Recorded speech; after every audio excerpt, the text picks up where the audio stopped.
안녕하세요. 도시농부 필레오입니다. 오늘은 장마 끝난 다음에 심어서 추석 무렵에 수확할 수 있는 7가지 작물에 관하여 말씀드리겠습니다. 올해는 장마가 조기에 끝났다는 예보가 있었고 그동안 비가 오지 않고 불볕더위가 계속되어 농작물이 타들어가고 저수지가 바닥을 드러냈다는 보도가 있었습니다. 그런데 사라졌던 장마가 돌아와서 일주일째 비를 뿌리고 있습니다. 큰 비가 내리지 않아서 피해만 없다면 반가운 비입니다. 덕분에 날씨도 많이 시원합니다. 그런데 다음 주부터 비가 그치고 다시 무더운 날씨가 이어질 것이라는 예보가 있습니다. 비가 그치고 나면 비어있는 텃밭에 작물을 심어야 합니다. 봄에 심은 작물을 수확하고 자리가 비어있는 곳이 있을 것입니다. 경험이 많고 부지런한 농부들은 자리가 비는 대로 후속 작물을 심어서 빈자리가 보이지 않습니다. 그러나 초보 농부들은 자리가 비어있지만 어떤 작물을 심어야 할지 몰라서 자리를 비워두고 있는 분도 있습니다. 현재 비어있는 땅이 있다면 비가 그치고 나면 오늘 추천드리는 작물 중에 원하는 작물을 심어 보시기를 바랍니다. 김장 배추를 심으려고 하면은 아직도 한 달 반 정도 남아 있습니다. 그때까지 땅을 비워두기는 땅이 너무 아깝습니다. 오늘 추천하는 작물 중에는 김장철 안에 작물을 심어서 수확이 끝나는 작물도 있고 가꾸다가 옮겨 심어도 되는 작물이 있습니다. 이제 이 시기에 심고 가꿀 수 있는 작물을 소개하면서 특성과 간단하게 심고 가꾸는 방법까지 말씀드리겠습니다. 첫 번째 추천할 작물은 오이입니다. 텃밭에서 오이를 가꾸는 분들은 5월 초에 모종을 심는 오이만 알고 있습니다. 봄에 심은 오이는 백다다기 오이로서 지금쯤은 대부분 끝물입니다. 백다다기 오이는 지금처럼 뜨거운 햇빛과 갑자기 쏟아지는 폭우와 같은 환경에서는 잘 자라지 않습니다. 열매도 잘 맺히지 않고 맺힌 열매도 커지지 않습니다. 그래서 이런 오이는 뽑고 여름에 강한 오이로 새로 심는 것이 좋습니다. 여름에 강한 오이는 가시오이나 청오이입니다. 청오이는 백다다기에 비해 병충해도 강하고 잘 자라며 착과도 잘 되는 품종입니다. 오이는 수분을 많이 필요로 합니다. 지금과 같은 장마철에는 물을 따로 주지 않아도 되지만은 가뭄이 심할 때는 수분 공급을 잘 해야 합니다. 하우스에서는 관수 시설을 해서 자동으로 수분 공급을 하지만 노지에서는 그런 시설하기가 쉽지가 않아서 충분한 수분 공급이 어렵습니다. 그래서 저는 물병을 꽂고 호스로도 두둑 속에 넣어서 물을 주기도 합니다. 두 번째 추천할 작물은 상추입니다. 상추는 추위에 강한 작물이어서 사시사철 심고 가꿀 수 있는 작물입니다. 상추는 대파처럼 옮겨 심어도 몸살을 심하게 하지 않습니다. 그래서 저는 상추를 여러 차례 옮겨 심기도 합니다. 지금 빈 땅에 상추를 심었다가 김장배추 심을 무렵에 옮겨 심어도 됩니다. 봄에 일찍 심은 상추는 이제 꽃대가 올라오고 억세져서 맛이 없습니다. 이때는 뽑고 새로 심는 것이 좋습니다. 저는 두 번째 상추를 심어서 현재 수확하고 있습니다. 이 상추도 머지않아 꽃대가 올라올 것 같아 장마가 끝나면 세 번째 상추를 심을 예정입니다. 이 시기에는 직파하는 것보다 모종을 심는 것이 좋습니다. 지금도 모종 시장에 가면 여러 가지 상추가 많이 나와 있습니다. 상추는 추운 겨울보다 고온 다습한 여름에 가꾸기가 더 어렵다고 합니다. 하지만 여름에도 잘 가꾸면 얼마든지 잘 가꿀 수가 있습니다. 모종 시장에 나가면 상추 모종은 언제든지 구할 수가 있습니다. 세 번째 추천할 작물은 쪽파입니다. 노지 텃밭에서 쪽파 정상적으로 심는 시기는 김장배추로 심는 시기와 같습니다. 8월 말 9월 초에 주로 심고 있습니다.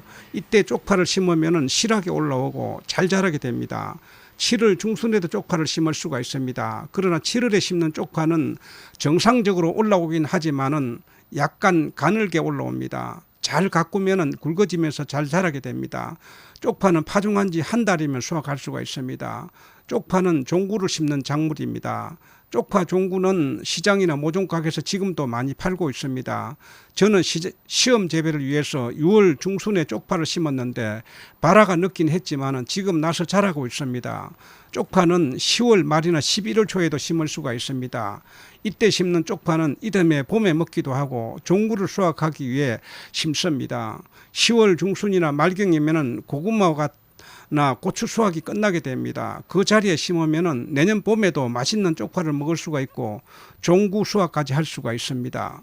네 번째 추천할 작물은 대파입니다. 대파는 봄부터 가을까지 심을 수 있는 작물입니다. 따라서 모종 가게에서는 대파 모종을 봄부터 가을까지 팔고 있습니다. 대파는 척박한 땅에서도 잘 자랍니다. 하지만 물은 좋아하는 편은 아닙니다.